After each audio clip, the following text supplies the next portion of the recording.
Oui, on a eu. D'accord. Donc, je sais pas signer le graphe ou comment je vais faire. Ben, je suis un peu embêté, d'autant plus que je n'ai pas le truc de dessin. Alors, même, c'est pas grave. Je vais faire des petits cercles ici. CTRL C.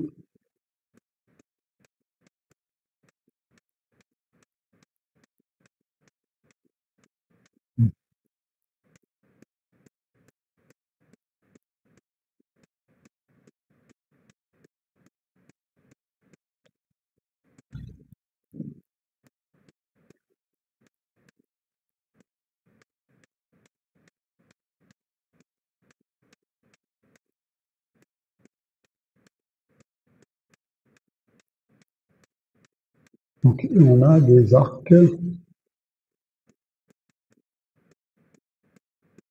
Donc, le premier arc, il va comme ça. Désolé, c'est pas facile, mais j'essaye de faire ça le plus rapidement possible. Alors, c'est un arc ici, et je vais copier ça, CTRL-C, CTRL-V. Comme ça, je vais essayer de... Donc, vous avez un autre arc comme ça, CTRL-V.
Est-ce que je n'ai rien oublié?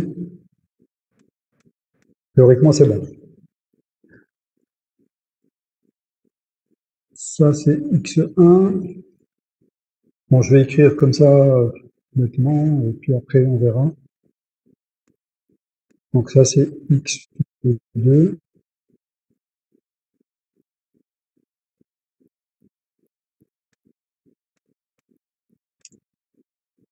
X3,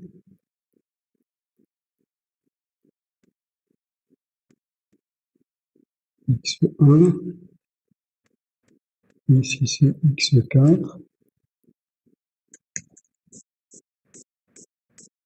X6 et X5. Donc si on veut faire la matrice d'adjacence, qu'est-ce qu'on a dit? En fait, c'est une matrice qui va être une matrice carrée, donc elle va avoir, il y a 6 sommets, donc il va avoir 6 lignes et 6 colonnes, et chaque élément, donc XIJ ou AIJ, comment on va l'appeler, va être égal à 1 s'il y a un arc qui relie XI vers XJ, et 0 sinon. Donc on va avoir la matrice suivante, donc, on va l'appeler N par exemple, qui va être égal. Bon, allez, on va avoir donc X1, X2,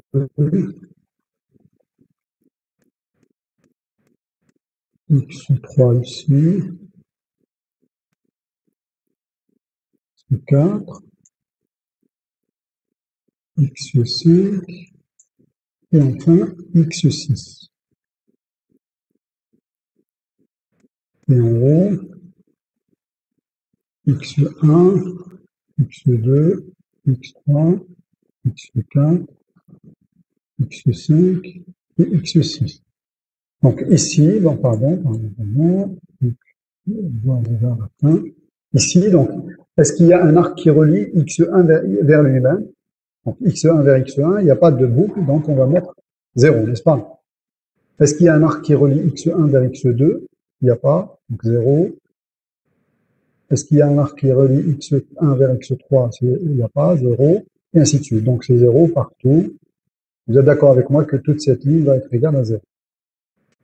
Donc je reviens maintenant à x2. Est-ce qu'il y a un arc qui relie x2 vers x1?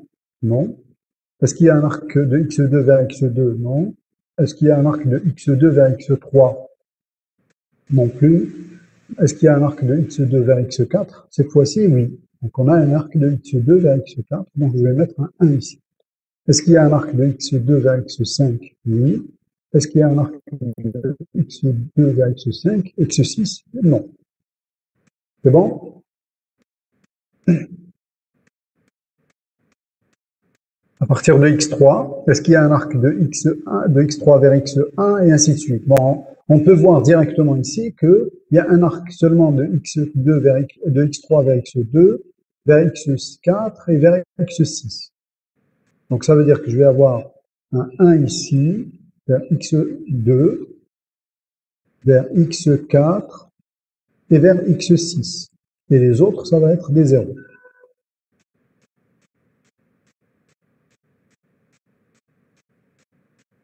Est-ce que c'est clair? Oui. C'est clair. La même chose pour x4. Est-ce qu'il y a des arcs qui vont de x4 vers un autre sommet? On ne voit pas, donc c'est que des zéros. Ligne de 0. Une ligne de complètement.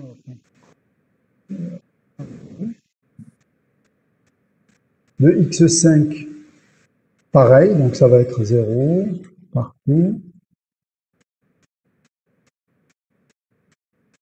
Et de x6, pardon, de x6, il y a un seul arc, un arc vers x1 et un autre arc vers x2, et c'est tout en principe.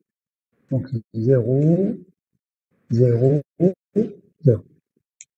Donc voilà, on a déterminé, on a fait la matrice d'adjacence de notre graphe. Maintenant, si on doit faire la matrice d'incidence, on va essayer de réduire un peu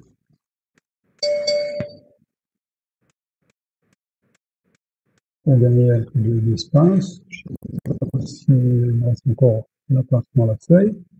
Oui, ça va. Donc, on va faire matrice d'incidence. Donc, on va l'appeler M, peu importe. Qu'est-ce qu'on a dit? On a dit il y aura autant de lignes que de sommets. Donc, les lignes, ça va être un peu pareil.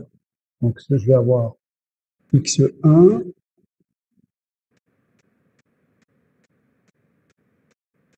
x2 et x3, x4, x5 et enfin x6. Par contre, pour les colonnes, c'est une colonne par arc. Donc ici, je dois en fait numéroter les arcs. Donc il y a 7 arcs, donc on aura 7 colonnes, mais je dois numéroter les arcs. Donc je vais repasser encore ici. Je vais faire comme ça, mais on va dire ça c'est U1 par exemple.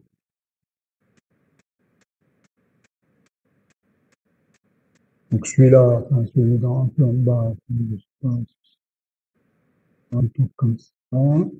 Donc celui-là, je vais l'appeler U2. Et celui-là, U3. L'appellation n'a pas vraiment beaucoup d'importance.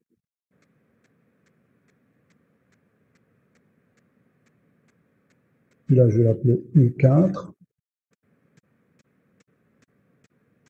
U5, et celui-là, c'est U6. Qu'est-ce qui reste? Et celui-là, c'est U7. Donc comme ça, en principe, j'aurai numéroté tous les arcs.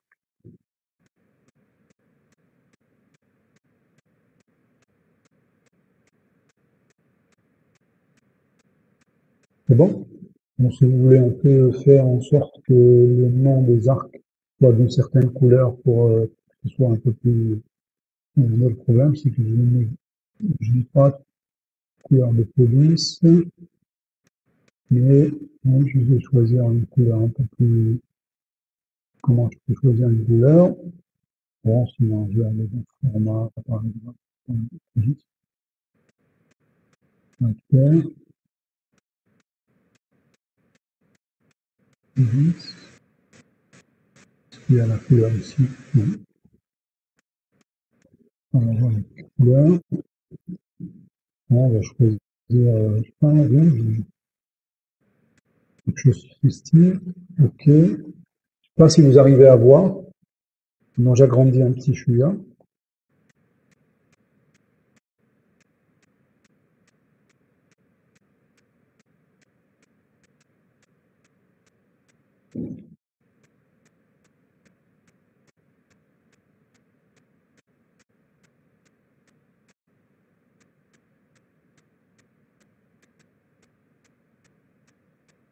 Donc celui-là c'est U1. Bon, je vais essayer d'appliquer. Ah, ça n'a pas marché.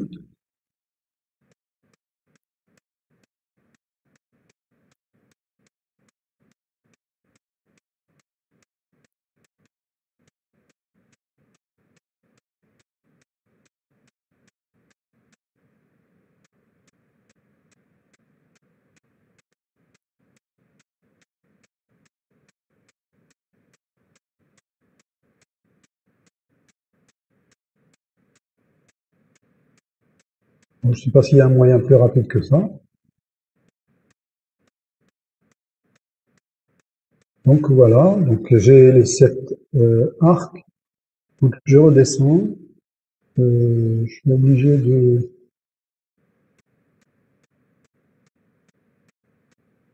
CTRL X, juste pour l'avoir sous les yeux. CTRL V, donc je vais mettre la matrice d'adjacence un peu plus bas. Donc la matrice d'incidence, elle sera un peu là.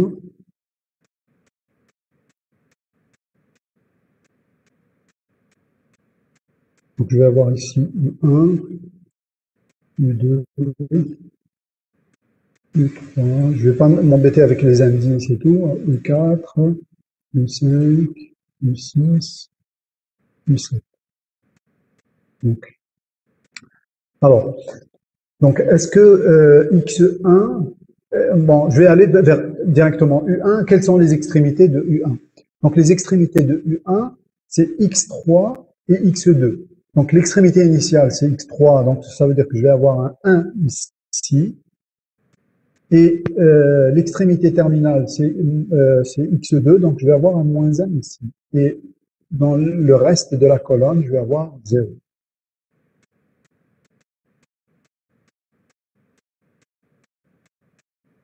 Donc, voilà. Donc U1 a comme extrémité initiale X3 et comme extrémité terminale X2. D'accord? U2, il a comme extrémité initiale X2 et comme extrémité terminale X4. Donc je vais avoir ici 0, X2, donc ça va être plus 1, X3 c'est 0, et comme il a comme extrémité terminale X4, donc je vais avoir ici moins 1. 0, voilà, c'est par définition, hein, c'est 0. Donc on nous dit qu'il faut mettre un plus 1 pour l'extrémité initiale et moins 1 pour l'extrémité terminale dans la définition. C'est bon? Est-ce que c'est clair pour tout le monde? Oui, c'est clair. Très bien. Je continue. Allez, on va faire tous les arcs. Il n'y en a pas beaucoup. Donc, U3, l'extrémité initiale, c'est euh, X3 et l'extrémité terminale, c'est X4. Donc, je vais avoir 0 ici, 0 ici. L'extrémité initiale, c'est X3 et l'extrémité terminale, c'est X4. Et donc, 0 là et 0 là. Euh, on va remonter pour voir X.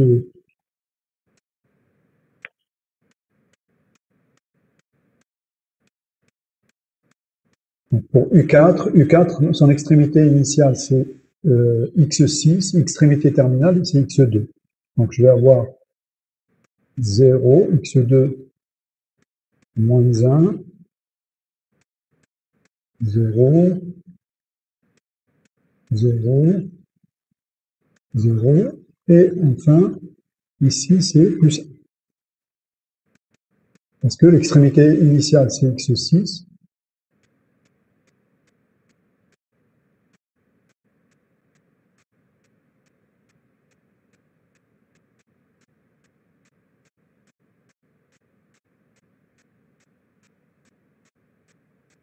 on change bien. Je voulais qu'on voit et le graphe et la matrice. Bon, voilà, c'est mieux comme ça. U5, U5, son extrémité initiale c'est X2 et extrémité terminale c'est X5. Donc X2, donc ici c'est 0. Ici c'est donc extrémité initiale, donc c'est plus 1. Et le reste c'est 0 jusqu'à X5. Donc ici c'est moins 1. Ici c'est 0. L'avant-dernier arc c'est U6. U6, son extrémité initiale c'est X3. Donc ça va être 0, 0. X3, donc c'est 1.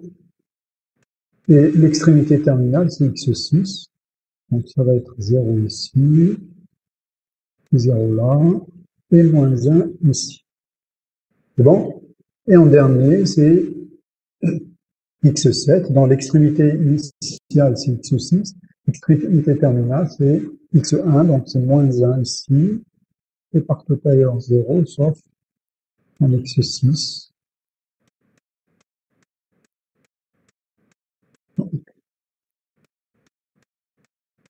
Donc ça va être plus 1. Monsieur, Voilà, oui, le cas non orienté, oui. مادري دان انسيدونس كيفاش تجي دايره؟ يكونوا غير des plus 1 et des 2, des 0. Mais d'après la définition, j'avais dit soit un son, mais c'est une extrémité, donc enfin, il est incident, donc c'est 1. Donc il y aura des 1. Et si c'est une boucle, il y aura un 2. Et sinon, ça va être un 0. C'est-à-dire, ميرسي مسيو. s'il n'y avait pas cette orientation, j'aurais eu à la place des moins 1, j'aurais eu encore des 1. C'est tout. J'aurais pas eu de moins 1. D'accord? Mais dans le graphe non orienté, on a toléré qu'il y ait aussi les boucles. Mais dans le graphe orienté, on n'a pas défini comment représenter une boucle. C'est bon? Oui, c'est bon, monsieur. D'accord.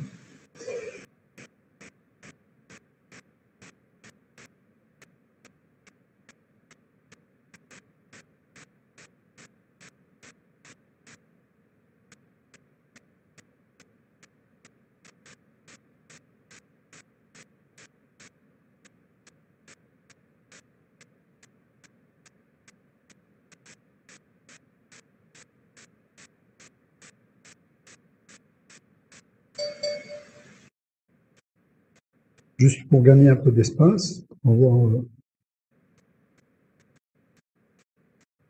Bon, c'était bien quand c'était aéré pour bien comprendre. Maintenant que vous avez compris, je peux compacter, mais en même temps, je peux quand même faire ça maintenant. Et hop, et je change. l'espacement, l'interligne, je vais mettre 1,5 au lieu de 2. Ça me vient pas. Voilà. Et plutôt là. Interligne, ça ne vient pas. Donc je vais dans format, paragraphe. Ah, je sais pas où est-ce que c'est parti. Ah, voilà.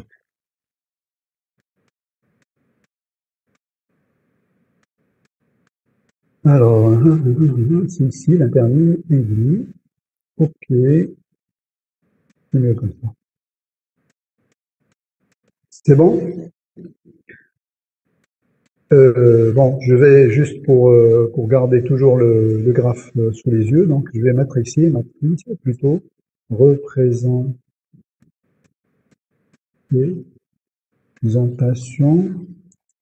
par les listes. Alors, qu'est-ce qu'on avait dit? On avait dit, si on doit représenter ça, donc on va avoir deux tableaux ou deux listes, si vous voulez. Donc, on va parler de LP et de LS. Donc, chacun de ces deux-là, c'est un tableau. Donc, on va avoir... Dans le premier, on avait dit qu'il fallait... LP, il fallait avoir N plus 1. Et comme il y a 6 sommets, je me suis trompé, donc CTRL Z, 6 sommets, donc on va avoir 7 cases. Pourquoi il faut que ce soit sur un niveau différent? C'est pas grave. Donc, avec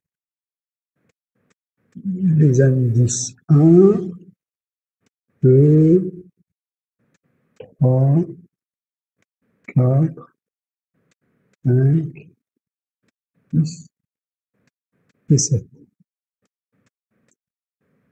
Et ici, vous avez un autre tableau. Donc, dans ce tableau, il devrait y avoir autant de cases que d'arcs. Bon, il y en avait 7 aussi.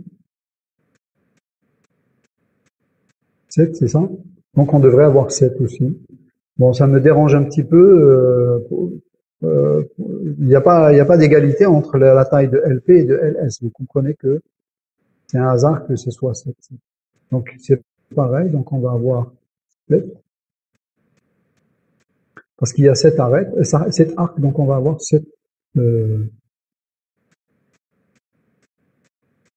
Donc, de la même manière aussi. Donc, c'est numéroté ici. On va dire 1.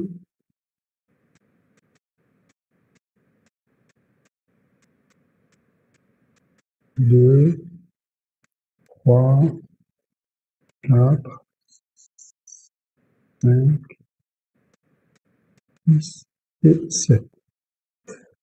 Alors, je vais commencer par mettre donc ici un 1. Allez, je vais dire que tout va être centré pour bien voir les choses. Et là aussi, pareil. Il va être centré. Ok. Donc, en fait, je peux ne rien faire ici pour l'instant. Je vais dire que je vais commencer par le sommet 1. Le sommet 1 et je vais commencer à mettre ses successeurs dans le tableau LS.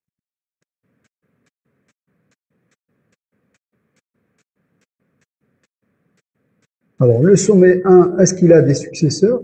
Ben, il n'y en a pas. Il n'a pas de successeur, donc je ne vais rien mettre ici comme successeur. Et je vais mettre... Donc, je vais dire qu'en principe, les successeurs du sommet 1 commencent à la case 1, mais comme 1 n'a pas de successeur, donc je vais passer au sommet 2. Le sommet 2, les successeurs du sommet 2 vont commencer à la case 1, puisque le sommet 1 n'avait pas de successeur. Bon, on va peut-être prendre un autre exemple, si vous voulez, après, pour mieux comprendre, parce que là, ça complique un peu les choses.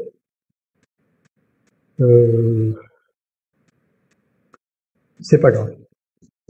Donc, les successeurs du sommet 2, c'est quoi? Alors, c'est x4 et x5, n'est-ce pas? Donc, je vais mettre ici x4 et x5.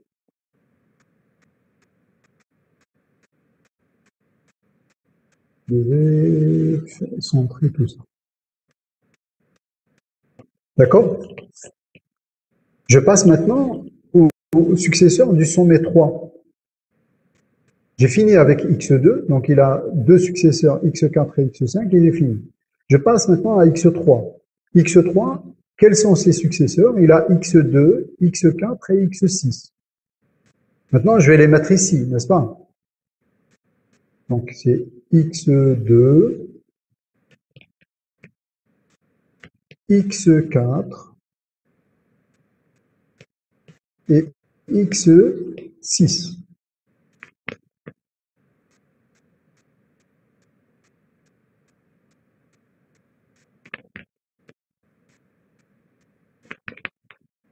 C'est bon? Maintenant, où commencent les successeurs du sommet x3? À quelle case? 6. Non, où commence? Ah oui, c'est terminé. À la troisième case. Ah, exactement, donc je vais mettre ici 3.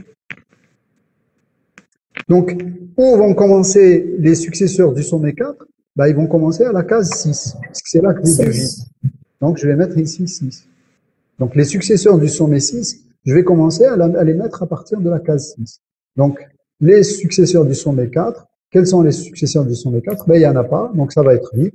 Donc, je vais mettre encore les successeurs du sommet 5 vont commencer à la case 6. Les successeurs du sommet 5, il n'y en a pas non plus. Donc, les successeurs du sommet 6, je vais mettre ici 6. Donc, les successeurs du sommet 6, ben, il y en a deux, donc c'est x1 et x2, donc je vais mettre ici x1 et x2. D'accord? Et il n'y a pas en fait de sommet x7, mais je vais mettre ici toujours la taille de ls plus 1, c'est-à-dire la taille de ls c'est 7, donc je vais mettre ici 8. C'est ça. C'est comme si, s'il devait y avoir d'autres successeurs, ils vont commencer à 7 plus 1, n'est-ce pas? C'est bon? Voilà un peu comment je représente par les listes. Maintenant, la question, c'est comment déterminer les successeurs d'un sommet? Ben, si je veux déterminer les successeurs du sommet 3, c'est là que c'est sérieux, parce que pour les autres, c'est un peu un petit problème. Bon, les successeurs du sommet 3, ils commencent à partir de la case 3 et ils se terminent à la case 6 moins 1. Parce que à la case 6, il y a les successeurs du sommet 4. Donc, les successeurs du sommet 3, ils se terminent à la case 6 moins 1. Les successeurs du sommet 6, ils commencent à la case 6 et ils se terminent à la case 8 moins 1. Voilà un peu comment je détermine les successeurs d'un sommet. Par contre, pour les successeurs du sommet 1, ben, je vais dire qu'ils commencent à partir de la case 1 et ils se terminent à la case numéro 1 moins 1, donc c'est dans 0. Et donc, dans la boucle, je rentre pas. C'est-à-dire qu'en fait, si je devais parcourir for i égale 1, to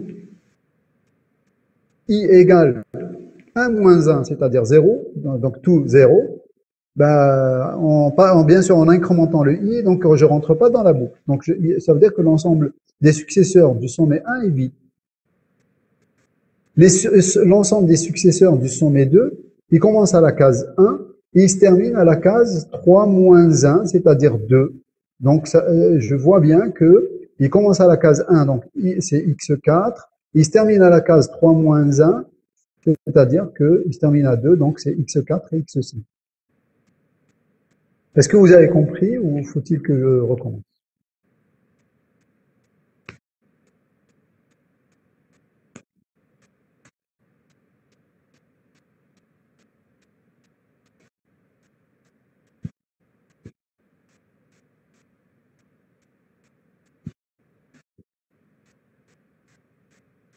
J'ai pas de réponse. Quand j'ai pas de réponse, en général, c'est signe on n'a rien compris. C'était des Chinois. Et bon, c'est vrai que je parle chinois depuis un certain temps. C'est bon, monsieur. Ah, c'est bon. Pour certains. Est-ce que c'est bon pour tout le monde? C'est bon que... C'est bon, monsieur. Sinon, c'est bon, C'est monsieur. Vous bon. pouvez voir le chat. Oui, mon problème avec ce chat, c'est que... Bon, oui, c'est bon. Oui, oui, tout le monde dit oui. On met 2 minutes. Ça veut dire on est bon. Très bien. Revenons à notre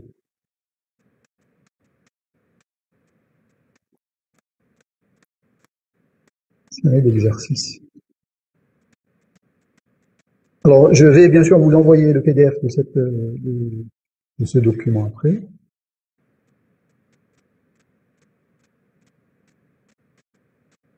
Si vous n'avez pas de questions, on peut passer à l'exercice 2. Exercice 2. Madame, monsieur, on n'a pas fait les degrés intérieur et extérieur. Ah oui, oui, oui, vous avez raison. Donc on laisse tout à fait. Alors, les degrés extérieurs et intérieurs, bon, vous pouvez les faire directement à travers le graphe, ou sinon, vous pouvez aussi utiliser les matrices. Alors, les matrices, le plus facile, c'est la matrice d'incidence. Donc, la matrice d'incidence, si je veux calculer le degré extérieur, ça va être tout simplement la somme des éléments de la ligne. C'est-à-dire que si je veux calculer le degré de x2, le degré sortant, le degré extérieur de x2, je fais la somme de tous les éléments de la ligne 2 et je vais trouver que c'est égal à 2. Et en effet, le degré sortant de x2 va être égal à 2. Si je prends x3, le degré sortant, c'est la somme des éléments qui sont sur la ligne 3, ça me donne 3. Donc on peut le constater ici. Donc x3, il y a 3 arcs sortants. x2, il y a 2 arcs sortants, et ainsi de suite. D'accord? Donc c'est la somme d'une ligne. Donc pour ceux pour lesquels c'est égal à 0, enfin la somme est égale à 0, effectivement, x1 par exemple n'a pas d'arc sortant, donc le degré extérieur est égal à 0. Le degré intérieur, c'est dans l'autre sens, c'est-à-dire qu'on va calculer la somme des éléments de la colonne. Donc la somme, donc degré intérieur de x1, donc c'est 1, il y a un seul arc rentrant. Le degré intérieur pardon, de x2, donc c'est égal à 2. On voit bien que pour x2, il y a 2 arcs rentrants, et ainsi de suite. D'accord? Donc degré plus de x1 pour le graphe G est égal à, donc c'est degré plus, c'est 0.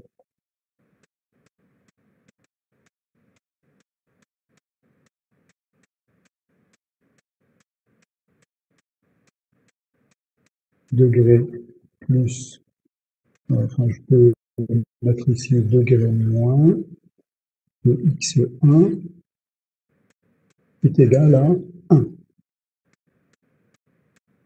Le degré plus de x2 est égal, donc x2, donc je compte le nombre de 1 où je fais la somme de la ligne 2, donc c'est 2, et le degré moins de x2 est égal à la somme des éléments de la colonne 2 est égal à 2 aussi, donc c'est 2. Et bien sûr, si je veux le degré de x1 est égal à la somme des deux, donc c'est 1. Et ici, le degré de x2 est égal à la somme, donc c'est 4. Par définition.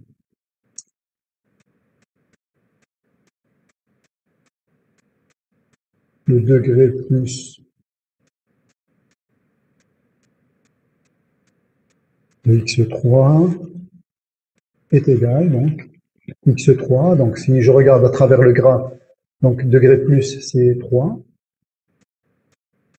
le degré moins de x3 est égal à 0, et le degré de x3 est égal à donc à 3. Et ainsi de suite. C'est clair? Degré plus, on fait celui-là et j'arrête, x4. Alors, x4, degré plus, c'est 0.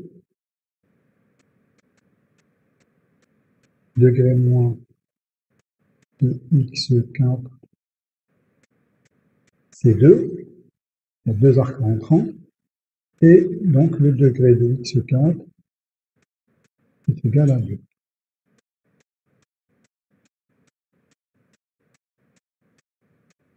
C'est bon?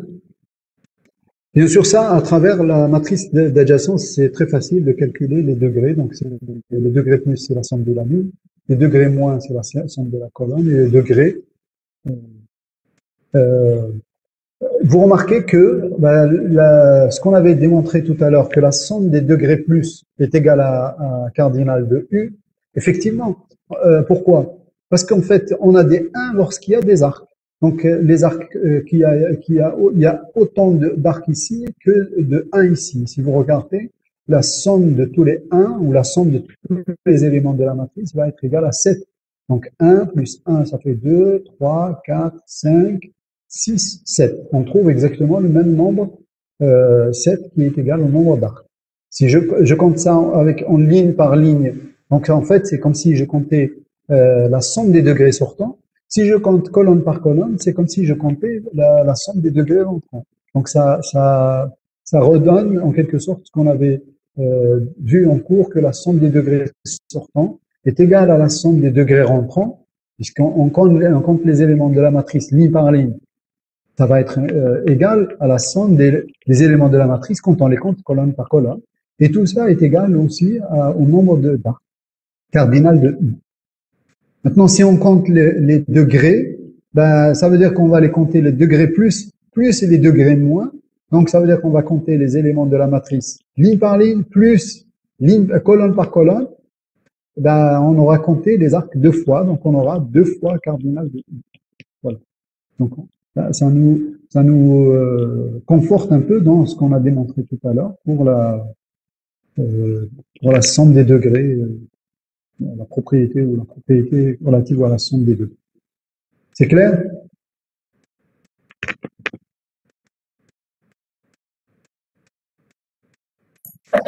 Oui, c'est clair.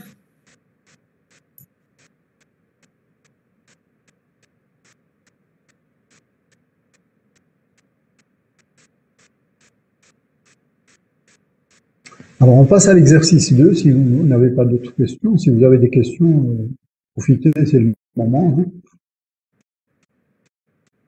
Exercice 2, alors celui-là, on va considérer l'ensemble d'habitants d'un immeuble et on définit dans E la relation R telle que A est équivalent à B est la sœur de A. D'accord? B est la sœur de A. Soit G, le graphe. Donc, vous avez un graphe qui est, c'est tout ça qui est le graphe. Hein. C'est-à-dire, vous n'avez pas que ça, c'est un graphe, ça, c'est un graphe. Mais tout ça, c'est un seul graphe. Donc, on parlera plus tard de connexité et ça veut dire que ce graphe n'est pas connexe. C'est-à-dire qu'il y a des éléments comme ça qui ne sont pas connectés avec d'autres. D'accord? Ça, c'est plus tard. Hein. Mais ici, donc, vous avez un graphe dans lequel vous avez tous les sommets A, B, C, D, E, F, G, H, etc. jusqu'à N. Jusqu'à N. D'accord? Donc, est-il possible de déterminer à partir du graphe G tous les couples vérifiant la relation R'? R' est défini comme suit. A est en relation avec B dans la relation R', si et seulement si B est le frère de A. Oui. D'accord? Oui, monsieur. Oui. Comment on peut savoir? C'est-à-dire que A est le frère de B est le frère de A. Monsieur, on a H, G et J, L, N sont des garçons, donc ils peuvent être des frères. D'accord. Et D'accord. Et K et J, par exemple, pourquoi elles ne sont pas des frères? Ou plutôt L et J, pourquoi elles ne sont pas des frères? C'est des garçons, mais ils ne sont pas des frères. J'ai dit H, G, J, L et N. Oui. 5. 5, ils sont tous frères? Des garçons, donc Ce sont des normalement c'est garçons, des mais frères aussi. ils sont tous des frères?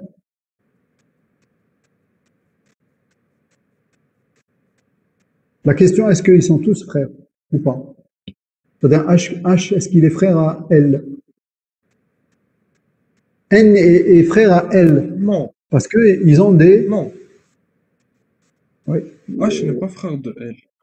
oui, parce que s'ils étaient frères, bah, ils avaient des sœurs.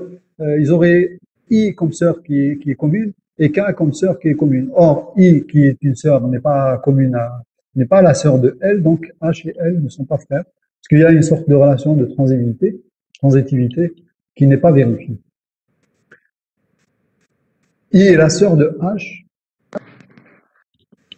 mais elle n'est pas la sœur de L. K est la sœur de L, mais elle n'est pas la sœur de H, donc H et L ne sont pas frères. Donc à partir de ce graphe, effectivement, on peut déterminer la relation que deux éléments, enfin, sont l'un est frère de l'autre. Monsieur, la Oui, relation n'est pas, enfin, si j'ai bien compris, la relation n'est pas B et A sont frères. Juste B est oui, le oui, frère oui, de A. oui, oui, tout Donc, à fait. on peut dire que, par exemple, H et F, enfin, H, non, F, R prime, H. Oui, Vu oui, que tout à H fait. est un Oui, oui, garçon, F est une fille et H est le frère de F. tout à fait. Oui, je suis d'accord avec vous. Oui, oui, oui. Donc, est-ce qu'on peut redessiner le graphe avec cette relation?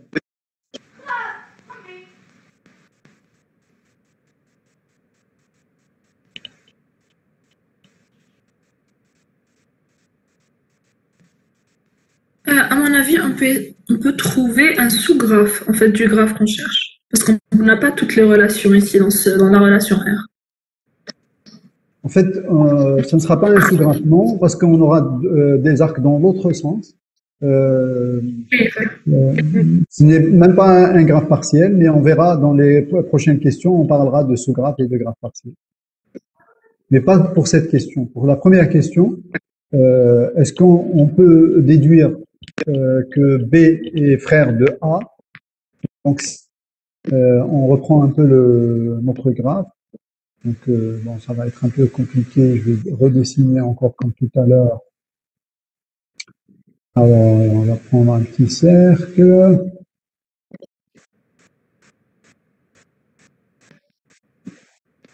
Je dois CTRL-C, CTRL-V.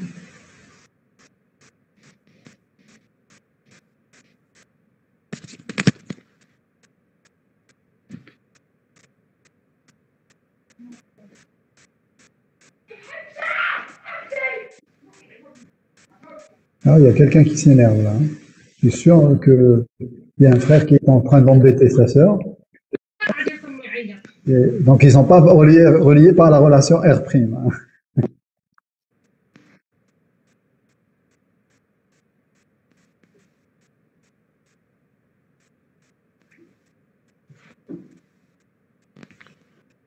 Bon, il prend un peu de temps, c'est l'inconvénient de ce projet.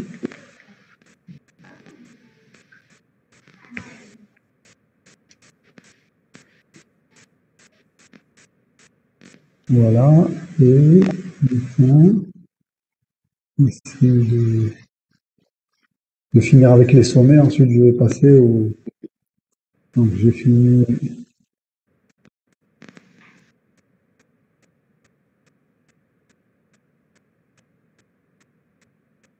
C'est pas grave.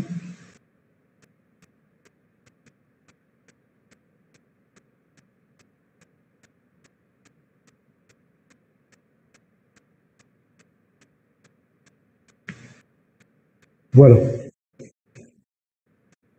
Alors, Si je dois définir R', donc vous êtes d'accord avec moi que A et B et C sont toutes, c'est des sœurs, donc et qui appartiennent à la même famille, et donc dans la R', ils ne seront pas reliés. Donc si j'écris ici petit a, ici petit b,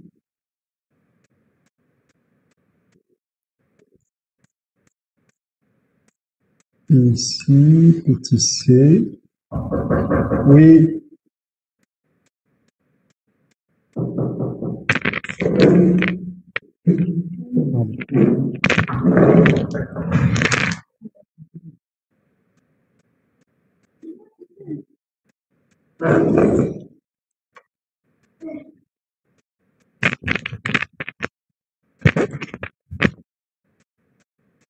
Donc je continue juste à donner les noms au sommet. Donc ça c'est E, et ça c'est D. Oups, pardon.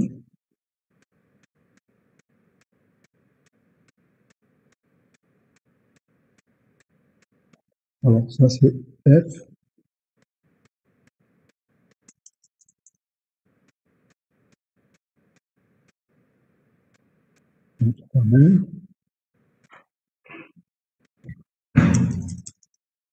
H.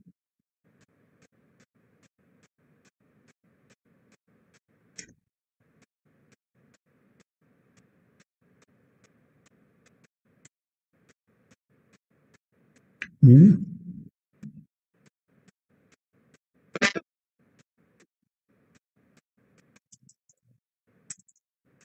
G.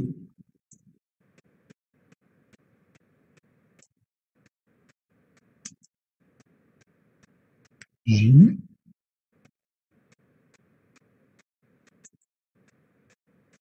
N.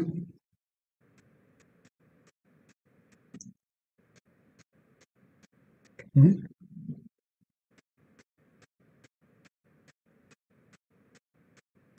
L.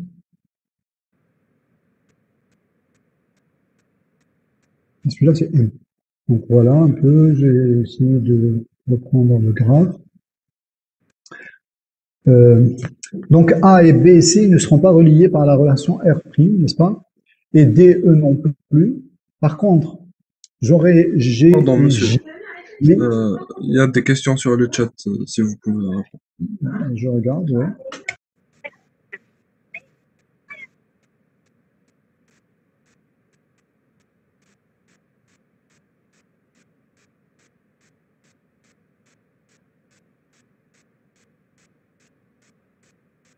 Alors,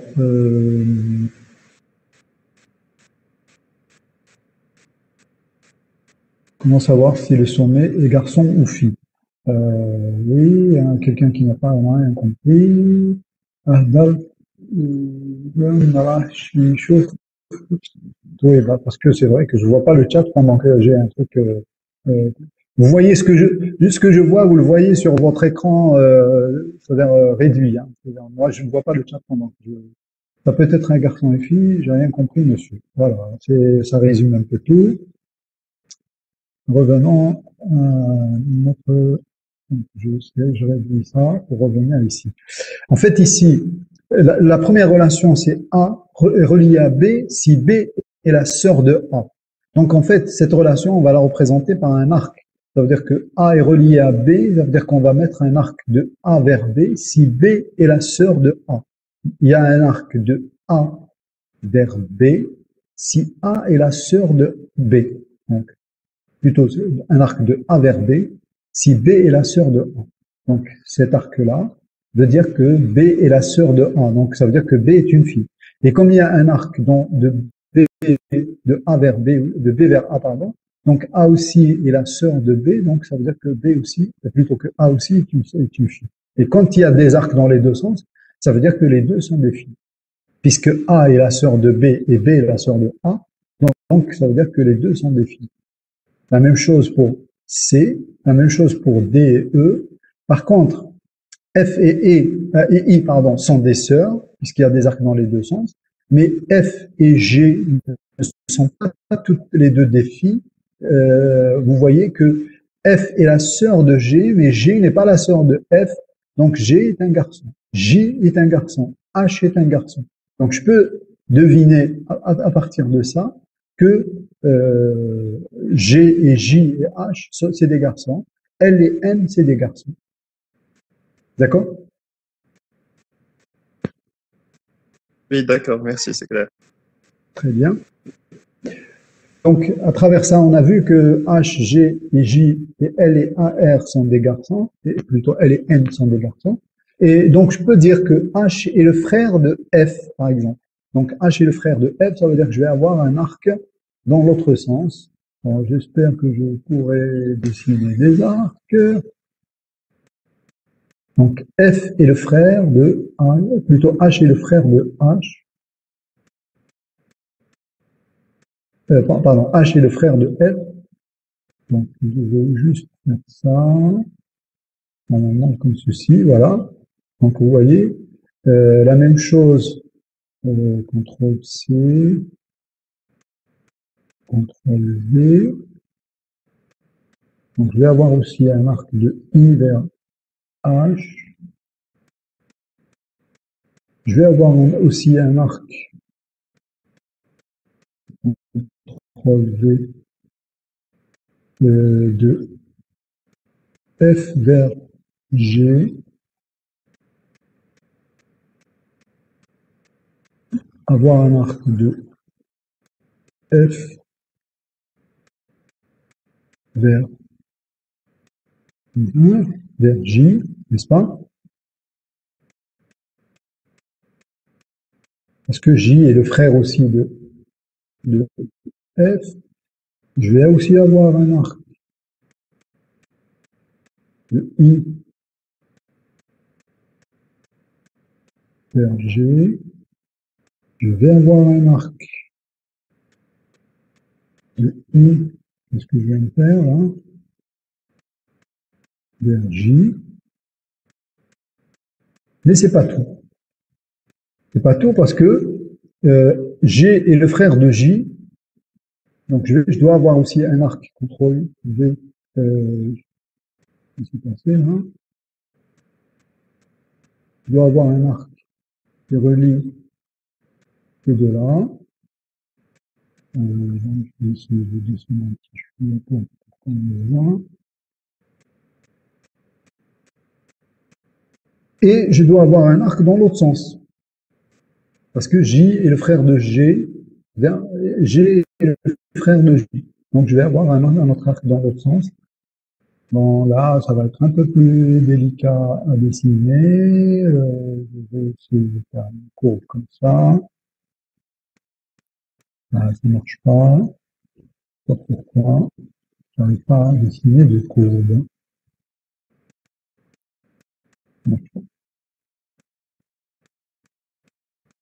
Bon, c'est pas grave, je vais faire ça à main levée. Donc, je vais avoir une flèche comme ceci. Mais bon, CTRL V. Je vais traficoter un peu. Voilà. Mais c'est pas fini. Vous pouvez me dire aussi qu'est-ce qu'il devrait avoir comme arc? Entre G et H, Tout à fait. et entre J et H. Oui, et dans les deux sens en plus. Oui. Monsieur, si on met des flèches dans les deux sens, ça deviendra des sœurs, monsieur, des garçons. Non. Je suis en train de dessiner le graphe qui est en relation avec la relation, plutôt qui définit ou qui représente la relation R'. C'est pas R. R', c'est frère. Donc tout ce que je suis en train de dessiner là, c'est frère de. Donc c'est R'. Donc, comme a dit votre camarade, donc on doit rajouter aussi d'autres arcs, CTRL V. Donc, cet arc qui va relier H vers J. CTRL V qui relie H vers G. Et inversement.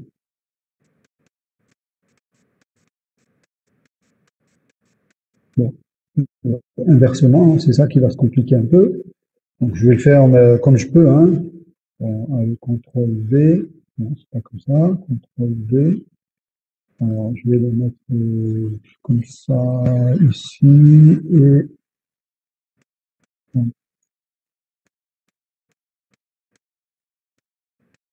bon, c'est bon comme ça.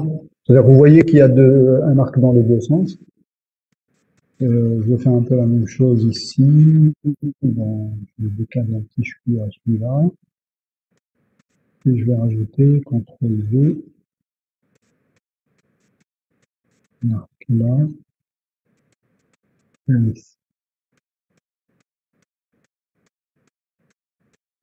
Voilà, c'est tout ce que je peux faire. Je ne peux pas faire plus clair que ça en Word, hein. Enfin, du moins avec, j'arrive pas à utiliser les courbes là, enfin les trucs, les arcs courbés. Je sais pas pourquoi ça marche. C'est bon? Vous avez compris? Enfin, du moins pour cette partie, c'est pas encore fini. Et là, vous avez N et L.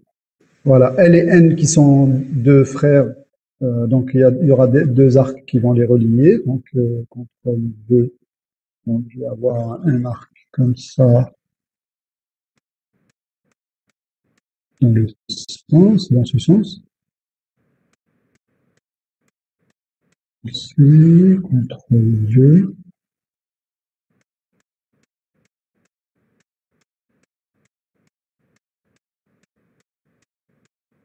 Donc dans les deux sens. Et je vais avoir aussi que N est frère de K. Donc ça veut dire que je vais avoir un arc dans l'autre sens entre K et N. N'est-ce pas? Donc CTRL V. Monsieur, on aurait pu utiliser des graphes non orientés pour ce cas, puisqu'on n'a que des frères comme sommet. Ah non, il y a des sœurs, il y a des filles. Donc vous avez F qui est plutôt G est frère de F. Mais on n'a que des garçons, on n'a pas de filles, les sommets là.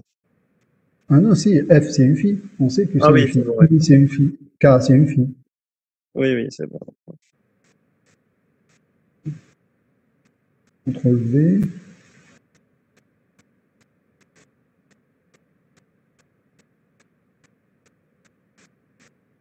Et ainsi de suite. CTRL V. Donc vous avez un arc qui va de K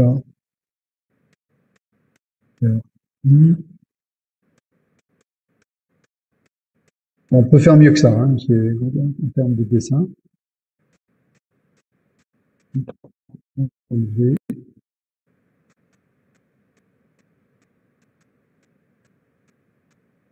Voilà, j'ai fini. Donc voilà un peu la relation R' représentée cette fois-ci par le graphe. Donc cette relation c'est A R'B est équivalent à B est frère de A. Bon, bien sûr cette relation on a pu la représenter ici, mais est-ce qu'on peut revenir en arrière? C'est-à-dire à travers R', est-ce qu'on peut représenter R? Non, on a perdu les liens entre les sœurs. C'est ça. On ne sait plus maintenant, est-ce que D et E, s'ils ne sont pas frères, c'est parce que qui ne sont pas de même famille, ou est-ce que c'est des filles? Donc on ne sait plus, est-ce que D et E, ça peut être par exemple des garçons. D et E, ça peut être des garçons. On ne sait pas.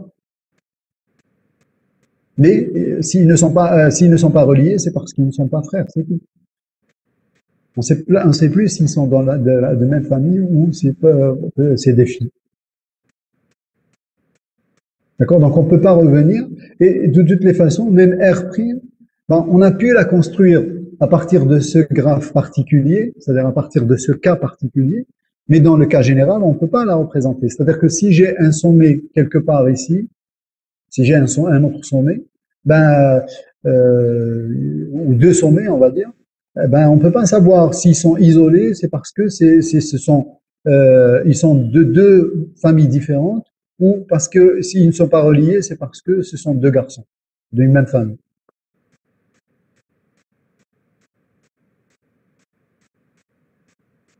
Donc dans ce cas, oui, on peut, On a pu reproduire R', on a pu déduire R', mais dans le cas général, on ne peut pas. C'est clair?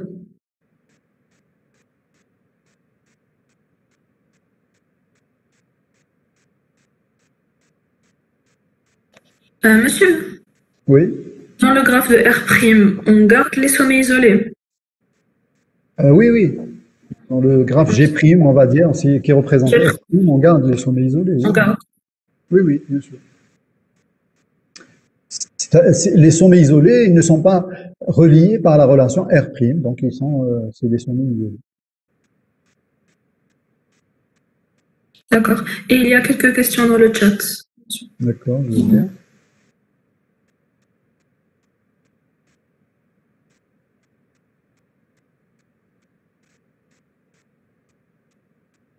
Bah oui, si elles ne sont pas de la même famille, oui. Il peut y avoir deux filles qui ne sont pas. Donc les sommets, attendez, où est-ce qu'ils commencent j'ai rien compris, monsieur. Bon, ça, j'ai vu. Mais j'espère qu'il a compris quelque chose maintenant.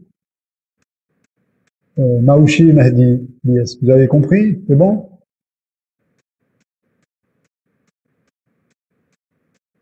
Je n'ai pas de réponse. Oui, c'est bon. Très bien. Alors, on passe. Il est un garçon et s'il n'est pas une extrémité terminale d'un arc. Donc, dans quel graphe? Vous parlez du graphe G ou G'? Parce que dans le graphe G, je vais dire. Donc ici, voilà, s'il n'est pas, c'est ça, oui. Dans le graphe G, le G et J et H sont des garçons. Donc il n'est pas extrémité terminale d'un arc. Tout à fait.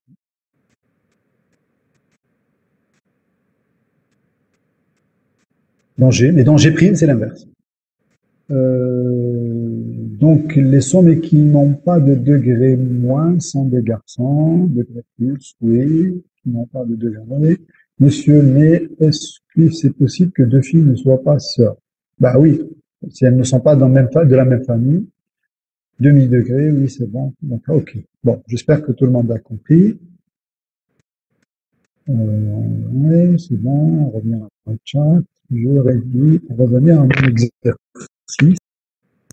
Alors, soit R', la relation définie par A, R étoile, pardon, R étoile, A astérisque, AR astérisque B est équivalent B est le frère ou la sœur de A, et soit G' le graphe associé. Que peut-on dire de G'? Alors, on peut dire beaucoup de choses de G'.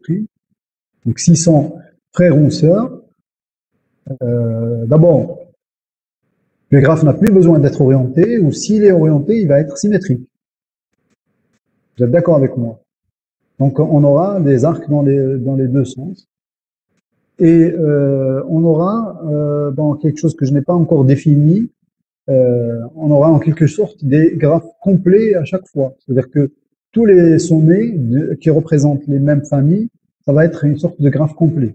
On verra ça un peu plus tard, enfin, dans le prochain cours. Ça s'appelle une clique. Donc on aura des cliques.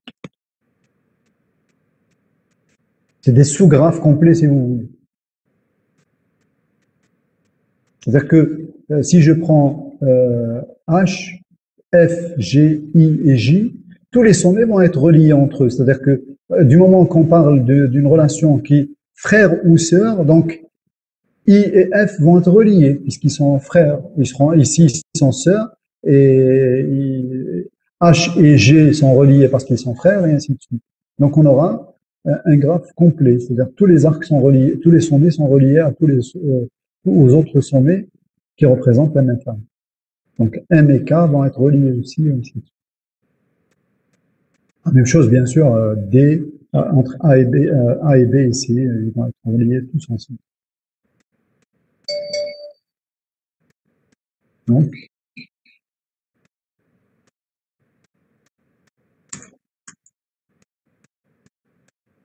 ça, c'était la première question.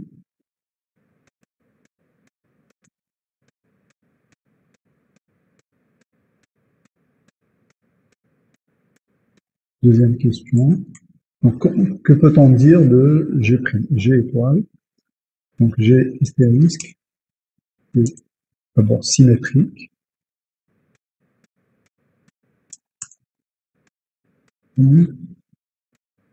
D'autre part, constitué de clics. Donc on a sous-graphe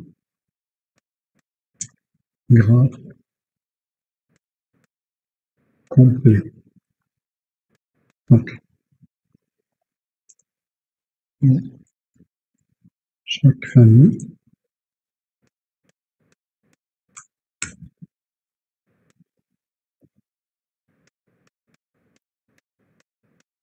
voilà, c'est tout. Hein, on peut aussi le représenter par un graphe non orienté. Puisqu'il est symétrique, donc on peut, puisqu'il est frère ou sœur, donc il n'y a plus de la notion de sens. Donc on n'est pas obligé d'adopter une orientation. Troisième question. Monsieur, s'il vous plaît. Oui. Est-ce qu'on peut dire que ce sera l'union des deux graphes? Oui, j'ai pas défini la notion d'union, mais tout à fait. On peut dire que c'est l'union des deux. D'accord, merci.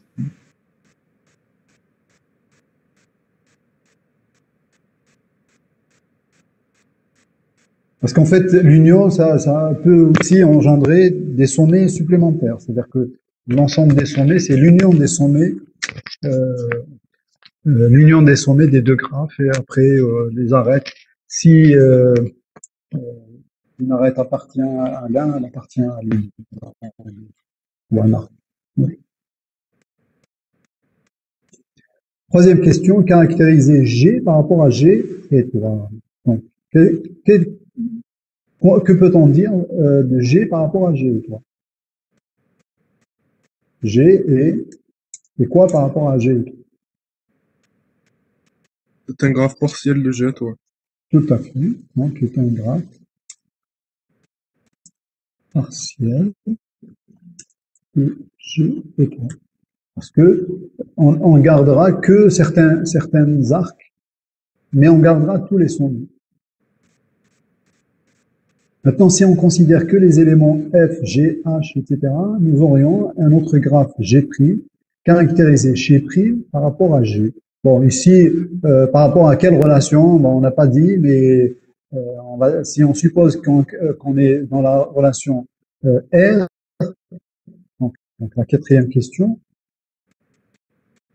donc si on considère la relation toujours R, donc G' et quoi? Qu'est-ce qu'il est par rapport à G? Donc c'est un sous-graphe, oui. Un sous-graphe. Tout à fait, oui, de G.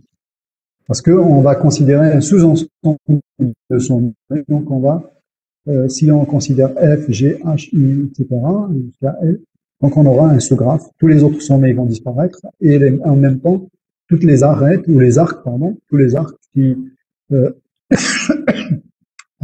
qui relient les sommets qui ont disparu vont disparaître aussi. Voilà. Donc voilà ce que nous avons à dire sur le deuxième exercice. En principe, c'est tout ce qu'il y a comme question dans le deuxième exercice. Il y a autre chose.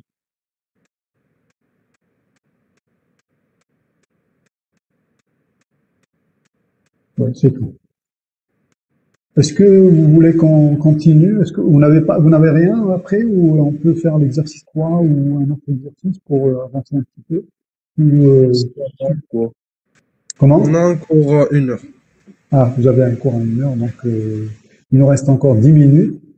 Bon, un peu moins de 10 minutes, mais c'est pas grave. Alors, qu'est-ce qu'on pourrait faire? Un exercice relativement facile. Bon. En fait, les exercices 3, 4, 6, non, pas 6. Non, pas 6. Je vais voir si je sais, peut-être.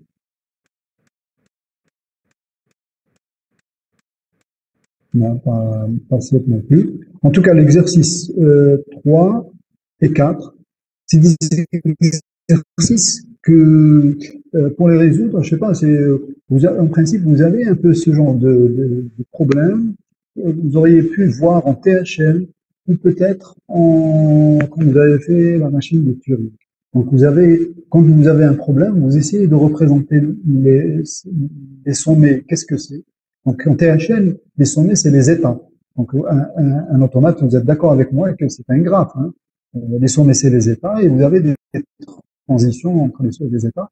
Donc ici, ça va être des arcs. Donc là aussi, vous avez quelque chose qui est dynamique. Donc en général, en théorie des graphes, on ne représente pas des choses vraiment dynamiques, on représente des relations. Mais là, la dynamicité, c'est-à-dire le passage d'un état à un autre, on peut le représenter aussi par un arc. Donc c'est pas trop grave. Donc on peut dire que c'est une relation. C'est-à-dire que si je peux passer d'un état à un autre, donc ça veut dire qu'il y a une relation entre l'état précédent et l'état suivant. Donc vous avez ici dans le problème 1 ou dans le problème, plutôt dans l'exercice 3 ou l'exercice 4, vous avez un peu quelque chose d'équivalent. L'exercice, vous devriez l'avoir vu en algorithmique en deuxième année. Est-ce que vous avez vu la tour de Hanoï en deuxième année? C'est un problème type lorsqu'on aborde la récursivité. Donc en principe, c'est l'exemple qu'il fallait voir lorsqu'on présente la récursivité. C'est un exercice type. Hein, vous l'avez vu, le jeu de le jeu de la tour de Hanoï? J'ai pas de réponse. Je me rappelle pas d'avoir Je fait ça. crois pas qu'on l'a pas fait. Parce que on était. Oui, ça vous aurait marqué si vous l'avez vu, parce que la tour de Hanoï, c'est quelque chose d'assez particulier. Bon, c'est un petit exercice, hein, c'est rien, c'est pas quelque chose. Donc, allez, on commence par ça, si vous voulez, l'exercice 4, assez rapidement. Donc, vous avez en fait 3 tours, A, B et C, qui permettent d'empiler des disques. Donc, vous avez des disques, on va dire, ces disques, ils ont différentes tailles. Donc, il y a des disques qui sont grands, et des disques, ils ont tous des tailles différentes. Hein. Il n'y a pas 2 disques qui ont la même taille. Et donc, au départ, les n disques sont empilés sur la tour A de la manière suivante. C'est-à-dire que le plus grand, il est en bas et le plus petit, il est en haut. C'est-à-dire dans l'ordre, on va dire, croissant en partant du bas vers le haut, de leur taille. Donc, les disques sont de tailles différentes, allant du plus petit, donc le disque 1, au plus grand, de taille 1. Sur une même tour, les disques ne peuvent pas être empilés si celui qui est en bas est plus petit que celui qui est en haut. C'est-à-dire on ne peut pas mettre un disque au-dessus d'un disque qui est plus petit. Donc toujours quand on met un disque, on met toujours le plus petit au-dessus. Vous comprenez? On ne peut déplacer qu'un disque à la fois, et le jeu consiste à déplacer tous les disques de la tour A vers une autre tour, peu importe. Donc on nous demande de modéliser le jeu avec n égale 3, c'est-à-dire avec 3 disques à l'aide d'un graphe. Donc si vous voulez, on va schématiser d'abord un peu la chose. Donc vous avez initialement, allez, on va faire, non, c'est pas ce que je voulais.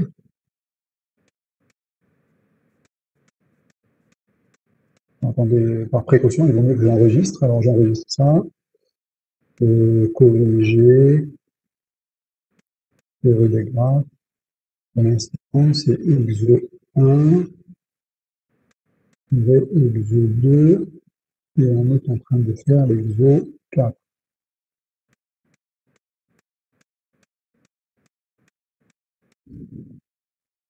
Enregistrer. Donc, exo 4.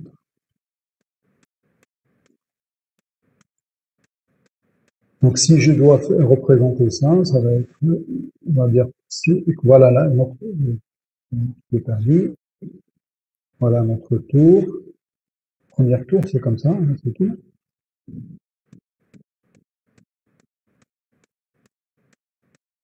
Donc,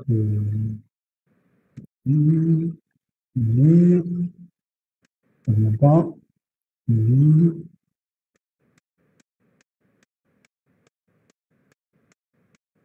et je vais faire ça, sélectionner, CTRL-C, CTRL-V, deuxième tour, et CTRL-V, troisième tour. Donc, initialement, vous avez ici des disques. Donc, on va faire la chose suivante. Alors, on va représenter le disque par un petit rectangle, hein, c'est comme ça. Donc, vous avez un disque qui est grand au début. Et au-dessus de celui-ci, aussi, vous avez un autre disque un peu plus petit.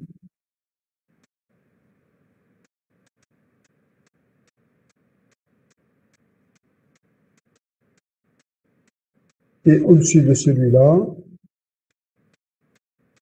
vous avez un dernier disque, puisqu'on nous dit de résoudre le problème pour n égale 3. Bon, un disque encore plus petit.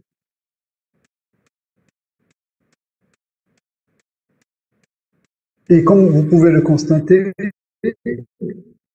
enfin, dans la règle du jeu, on ne doit prendre qu'un disque à la fois. On doit déplacer qu'un disque à la fois. On ne va pas les déplacer tous les trois et on va les mettre ici. Donc vous avez ici la tour A.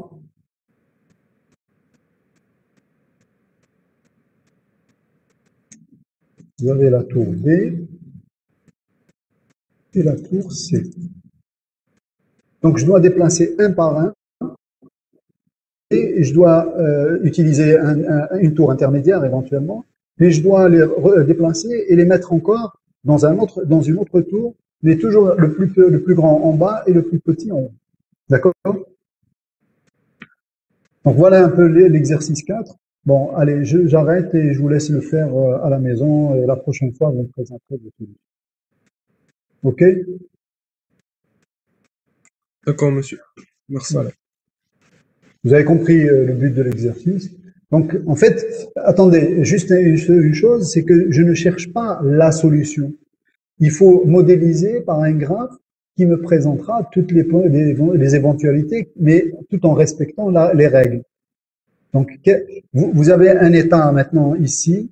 Donc, vous avez le disque 1, on va dire le plus petit, on va dire que c'est celui-là. Je ne sais pas comment on peut écrire à l'intérieur. Voilà. Ici, vous avez le disque 2. Ici, vous avez le disque 3 qui est le plus grand. Donc, je dois les déplacer et les mettre dans le même ordre, dans une autre tour, mais en déplaçant un à la fois.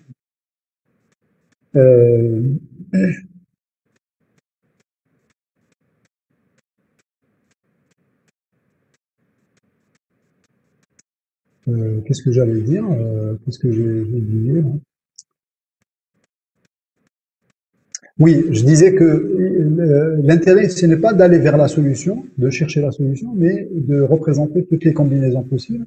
Et à travers votre modélisation, bien sûr, on trouvera un graphe qui nous permettra de partir de l'état initial, qui est celui-là, vers l'état final, qui est la solution. C'est-à-dire qu'on n'a pas nécessairement besoin de chercher, d'aller vers la solution. C'est-à-dire, l'algorithme, si vous faites un algorithme, voilà. Ici, vous avez une sorte d'exploration d'un graphe. C'est le cas un peu de dire. Donc, notre exploration du graphe, c'est-à-dire, il va partir d'un nœud initial qui est cette configuration, et il va essayer quels sont les nœuds suivants. Ben, c'est le nœud où je vais mettre le 1 dans B, ou bien je vais le mettre dans C. Donc, vous avez deux successeurs. Vous êtes d'accord avec moi? Et donc, je vais avoir le 1 dans B ou bien dans C. Et dans A, il restera toujours 3 et 2.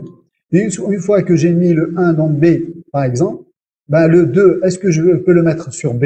Je peux pas le mettre dans B. Parce que il sera plus grand que celui qu'il y avait déjà. Donc le 2, je vais le mettre dans C et ainsi de suite. Donc vous voyez un peu toutes les configurations, toutes les possibilités. Donc vous avez un cas typique d'exploration d'un graphe. Donc c'est une génération du graphe en quelque sorte. C'est clair?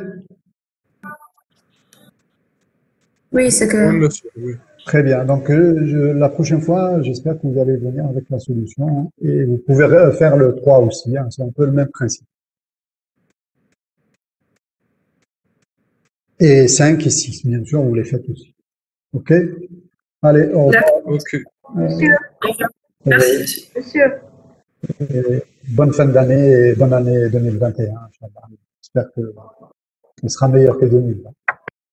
Oui? C'est quelqu'un qui monsieur, voulait me dire. Oui. dans l'exercice numéro 2, la question 3, c'est pas G étoile qui est un graphe partiel de G. Non, c'est pas G étoile qui est. G étoile, il est plus. Il contient plus d'arcs. Graphe G. C'est G qui est graphe partiel de G étoile.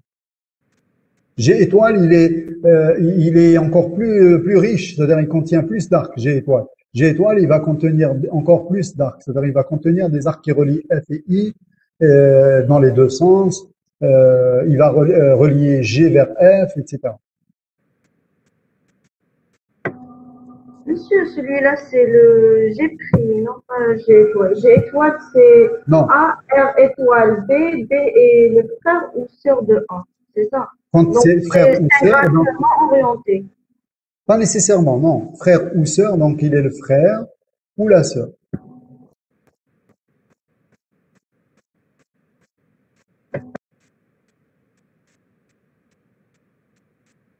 S'il est non orienté, on ne parlera pas de sous-graphe alors à ce moment-là. C'est-à-dire que G n'est rien par rapport à G étoile. Si on prend G étoile qui est un graphe non orienté, à ce moment-là, on ne peut pas comparer, on ne peut pas parler de G par rapport à G étoile.